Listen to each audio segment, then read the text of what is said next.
Hey there, how's it going? Welcome back to my channel. Today we're playing arguably one of the best indie games of all time. Of course, Undertale. Undertale features a variety of bosses, but in this video we will be taking on Undyne the Undying, which many people consider to be one of the hardest bosses in the entire game. But since just beating her isn't much of a challenge, I'm going to try to do it without getting hit even once. That makes this fight a whole lot harder. I need to memorize all of her attacks and play almost perfectly. If you'd like to see me try no-hitting more Undertale bosses, you can show your support by liking the video and subscribing. Before starting the actual fight, I had to begin a new game and follow the genocide route in Undertale. About 1 hour and 40 minutes and roughly 50 kills later, I made it to the bridge where you confront Undyne. There are a few different weapons you can use in Undertale, and at this point in the game, I had the ballet shoes, which are the strongest available so far. Before we get into the gameplay, here's a quick breakdown of my strategy. When attacking with the ballet shoes, you have to time 3 button presses to maximize your damage. As far as I know, boss fights in Undertale use a fixed attack pattern, which makes it possible to learn and predict every move. Undyne's fight has a unique mechanic where your soul turns green and you have to block her spear attacks using a shield. As boring as it sounds, the only real way to dodge these green soul attacks is by memorizing the entire pattern, since most of them aren't random. And then there's Undyne's longest and most chaotic looking attack. If we deal enough damage throughout the fight, we can actually defeat her right before she even uses it. Sorry for the yapping session, I just want to make sure everyone understands what's going on. So, at first, I went through the fight without resetting after getting hit, just to see and practice every attack. And I should probably mention, I love Undertale and I've played it way too much, so I already have some experience with the combat system. After a few practice runs, I was finishing the fight with only 2 or 3 hits taken, so I decided to go for real attempts. At first, I kept getting hit right at the beginning, but I got the hang of it pretty quickly. It didn't take long to realize that most of the attacks are actually pretty manageable. I was only struggling with a few specific ones. I just couldn't get the timing right on this one green soul attack, and honestly, this attack ruined most of my runs. But eventually, I got it. 1 clean run, 0 hits, just let me show you how it went.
but because I didn't do quite enough damage during the fight, this happened.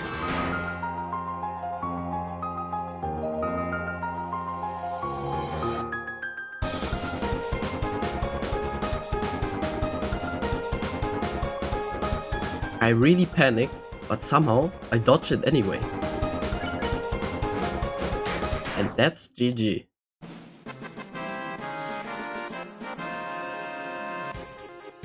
If you want to try this challenge too, let me know how it went. This challenge took me just under 1 hour and 20 minutes, and honestly, I thought it would take way longer.